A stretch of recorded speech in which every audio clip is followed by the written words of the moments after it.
Welcome to my top 50 roller coasters as of 2020. As the year is coming to an end, it's time for my big coaster ranking. Out of the 187 coasters that I've ridden, these are my 50 favorites. But before discussing the rides, I need to mention that I prefer really extreme and intense rides for the most part. I love rides that do one specific force at a very high level where it is already too much for many other people. And one more thing. This video is a bit long because I'll talk about many coasters. That said, let's begin.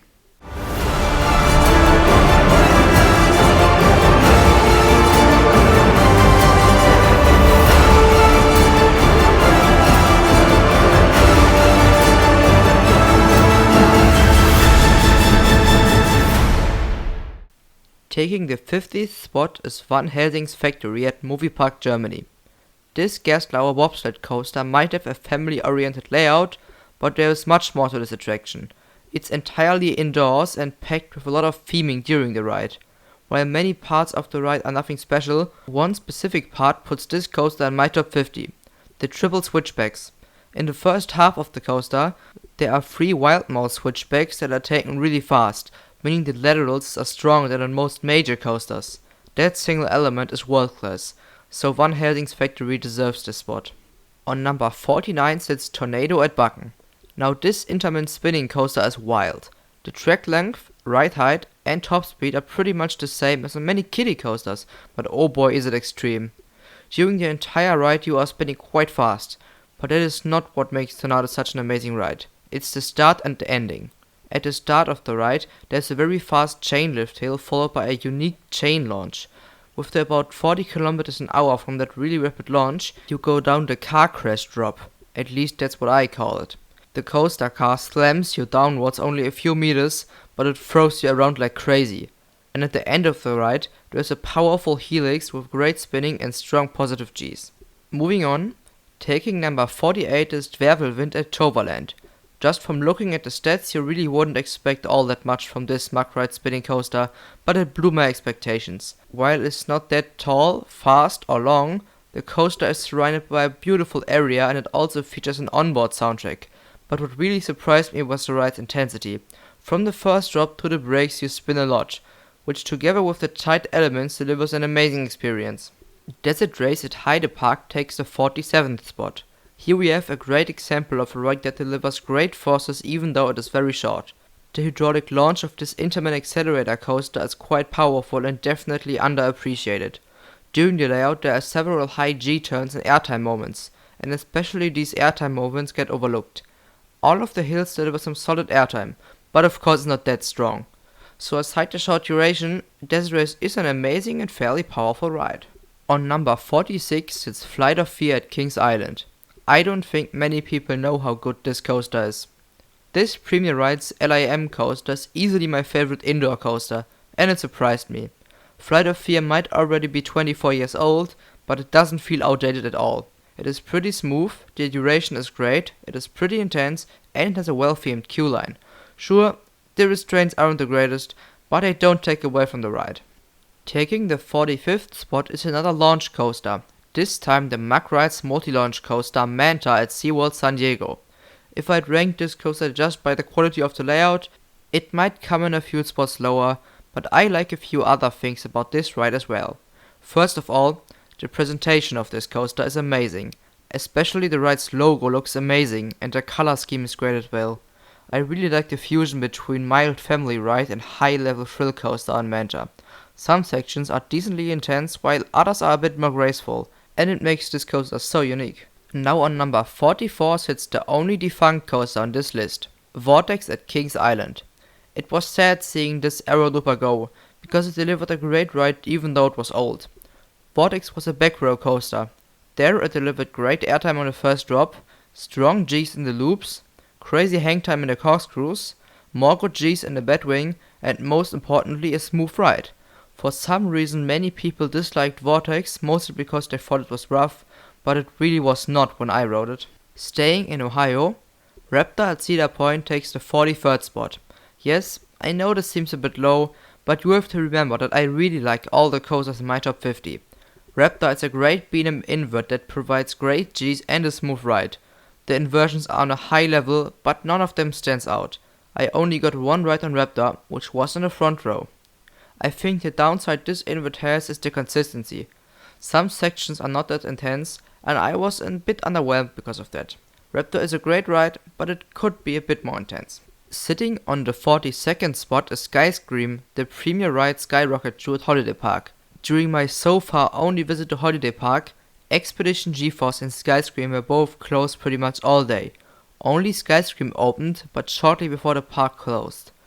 This resulted in me only getting one ride, but at least in the front row. And wow, it packs a punch. Especially the launches are amazing, and the hang time in the inline twist is crazy. For such a short ride that is one of many clones, it was really good, but there are definitely several things that could be improved, most notably the restraints.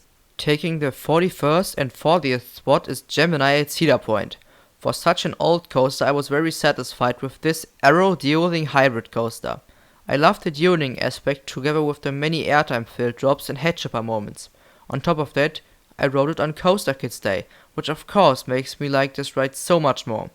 While they are very similar, I think I had a slightly better ride on the blue side. On number 39 sits the only coaster from Europa Park on this list, the B&M Hyper Coaster Silver Star. If I would judge it from my 2015 rides, it would be a lot higher on this list, but my two rides in 2019 were just sad. First of all, this is Europe's Intimidator, because both trims as well as the mid-course breakdown hit hard. The only airtime moments are on the first hill and the drop of the mid-course. All the other hills as well as the first drop don't deliver any airtime. And on top of that, the first drop has a severe rattle. My favorite part of the ride are the turns right before the brakes, because those deliver good forces. Sure, with the high speeds and few airtime moments it is a good ride, but compared to what it used to be it is just sad. Sitting on number 38 is Wicked Twister, the Intamin Impulse coaster at Cedar Point. Here's another pick where you might think I'm crazy. And indeed, before riding it I had low expectations, but wow, this thing is amazing. Location wise you can't get any better. I mean this thing is right next to the beach. Ride wise, the launches might be average, but the spikes, oh boy, those rock. When sitting in the back row, the backward spike is the definition of mental. You get tons of airtime and it is quite scary because you are facing downwards. Valkyria, the B&M dive coaster at Liesberg, takes the 37th spot. Many enthusiasts don't like dive coasters because they are more GP oriented than some other models, but Valkyria is different. Sure, with the holding brake gimmick on the first drop it is still a GP magnet, but even though it has vest restraints, the actual ride is very good. You might not get much airtime on the first drop, but the inversions deliver great hang time and the turns are fairly forceful. It's a strong supporting coaster and fits perfectly into Liesberg's coaster lineup. Coming in at number 36 is the first Polish coaster in my top 50, the Vekoma Space Warp Formula at Energylandia. This is the coaster Vekoma made their comeback with. It is their first major next-gen coaster. The first half is fantastic. There is a strong launch, an intense sidewinder and turn, an amazing ejector hill and another strong turn.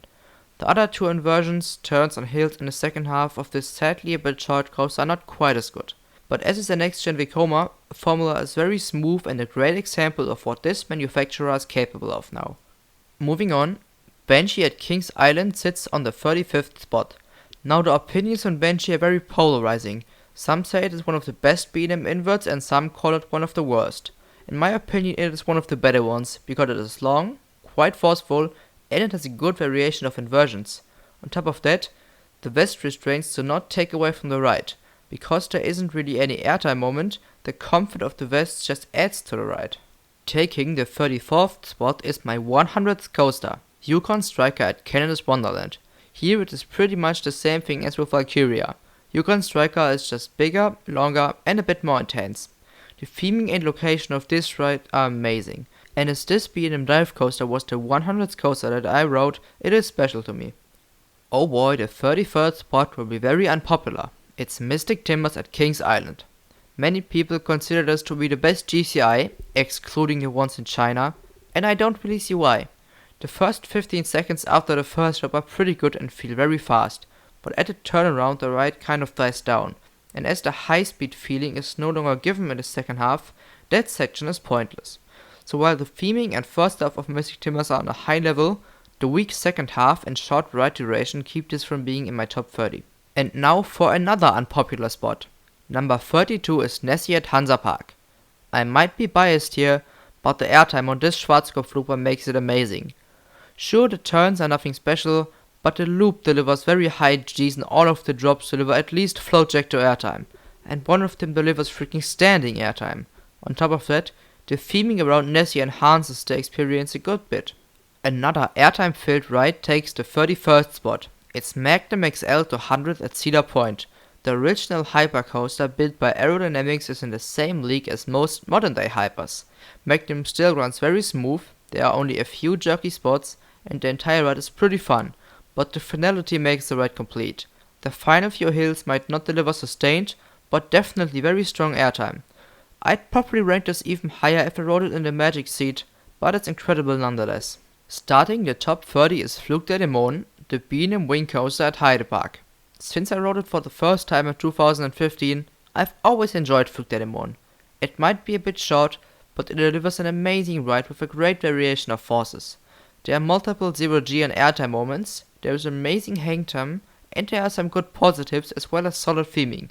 This is a very well-rounded coaster that delivers different experiences depending on where you sit. On number 29 sits another B&M Wing Coaster, a Phoenix at Toverland. Now here we have an upgraded version of Flug der Dämonen. While there are less inversions and the ride is still short, especially the positive Gs and the theming are better than on Flug der Dämonen, Phoenix's appearance is incredible. The blue track winding above Avalon looks stunning, and the queue line as well as the pre-show bring over that fairy tale feeling very well. I'm pretty sure the next spot is the most unpopular in my ranking. Number 28 takes Taron at Phantasialand. Now sure, das Intermin Blitz is a great ride, that is true, but several things make me not like it that much.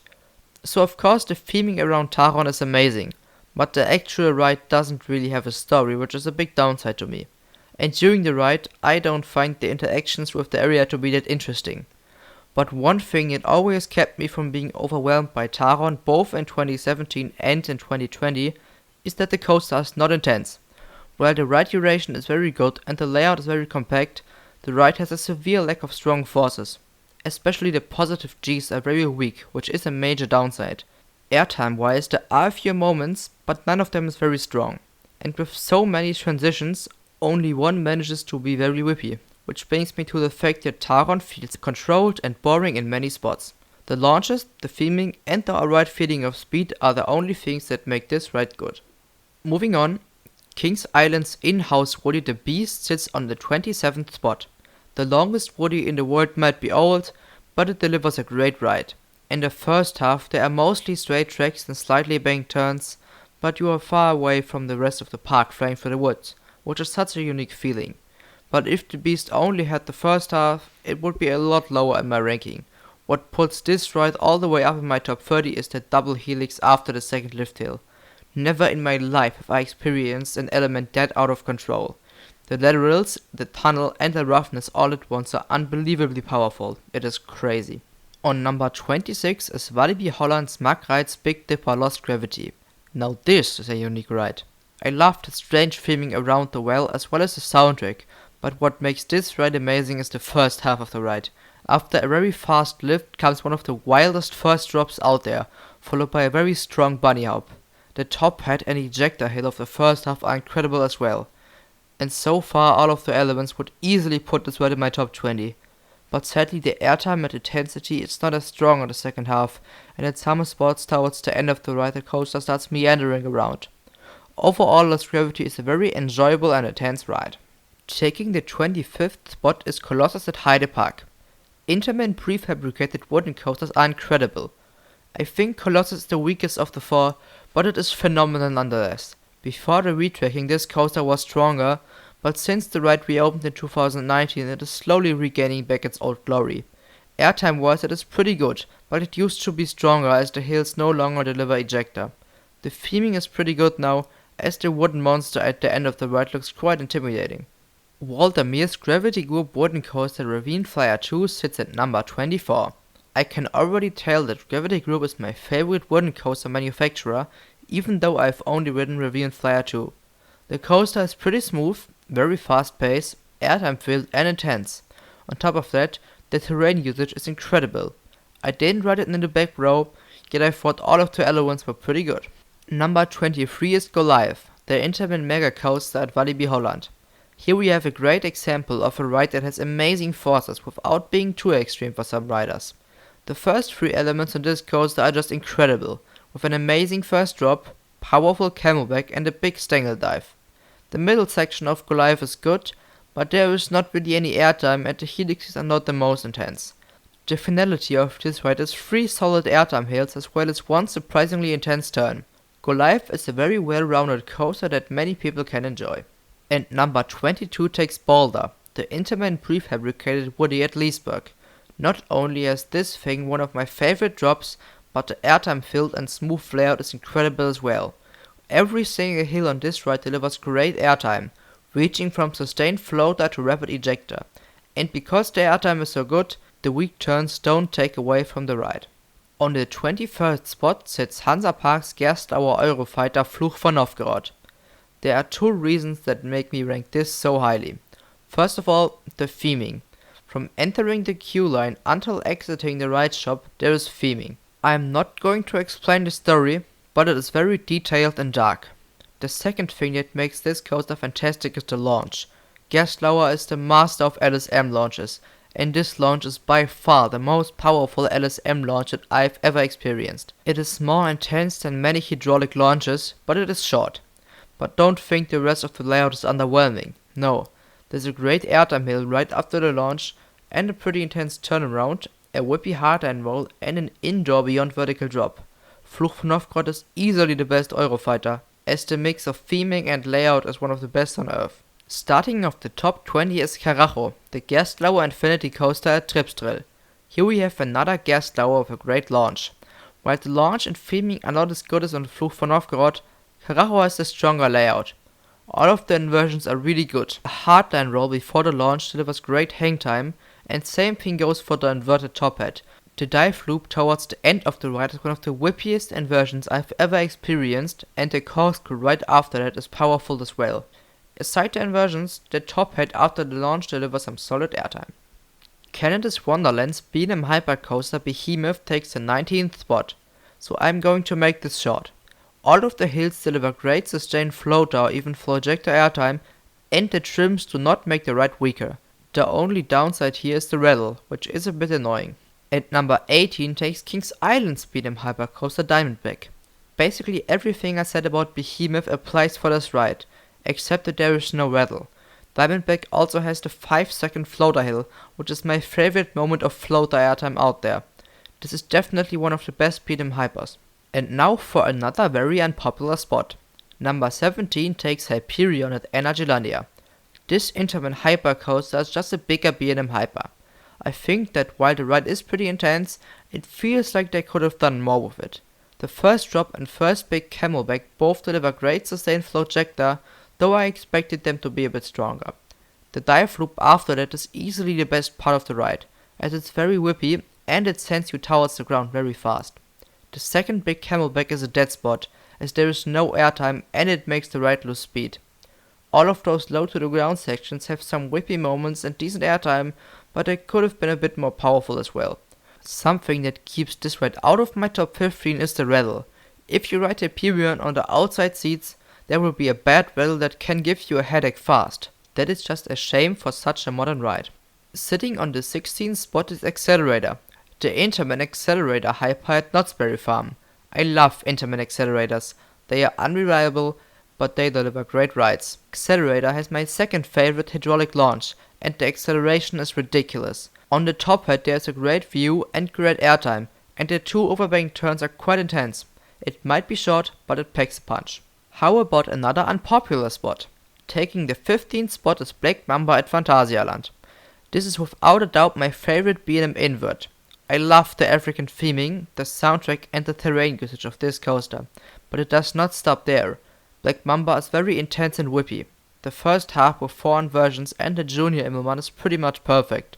The loop pulls incredible Gs and the other 3 inversions whip you around insanely fast. I think a downside of Black Mamba is that the second half is not as strong as the first half, but they are good Gs nonetheless.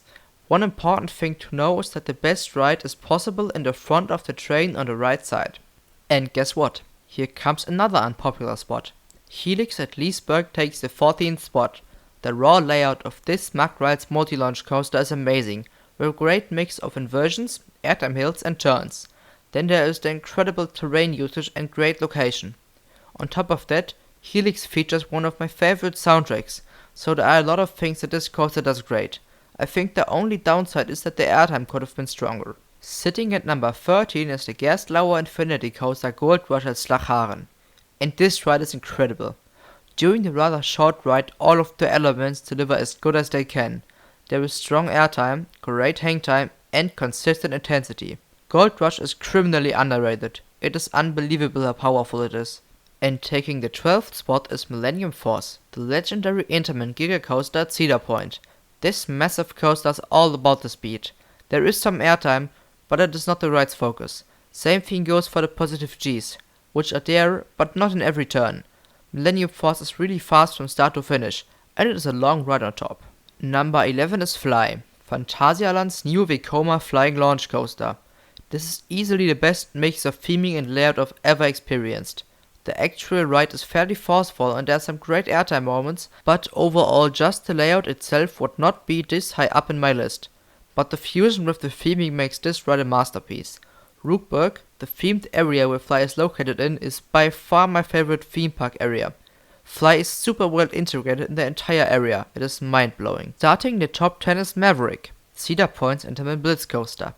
Maverick does the things I like the most about coasters very well, as it is a quite aggressive ride. The transitions, and especially the final Stangle dive, are really whippy and I love it. The airtime moments are very strong as well, and they are at the right spots. The major launch is pretty strong as well, and as the layout is low to the ground, the pacing is incredible. Leviathan, the B&M Giga Coaster at Kärnan's Wonderland, takes the 9th spot. Like Millennium Force, Leviathan is all about the speed. For some reason Leviathan feels even faster, even though the top speed is slower. During the layout, there are 2 great floater hills as well as some unexpected positive Gs. And the drop is one of my favorite drops ever, it's super sustained. And coming in at number 8 is the Intamin Megalite Piraten at Jure Summerland. What this coaster lacks in stats, it makes up for it with its layout. Piraten focuses on 2 things, airtime and positive Gs. There are several great ejector airtime hills during the ride, and the best of these are of course the 3 twisted bunny hops. On top of that, almost every single turn pulls quite high Gs. Taking the 7th spot is Troy at Choverland. This is by far my favorite wooden coaster. The laterals on this GCI are just incredible, but there are some good airtime moments during the ride as well.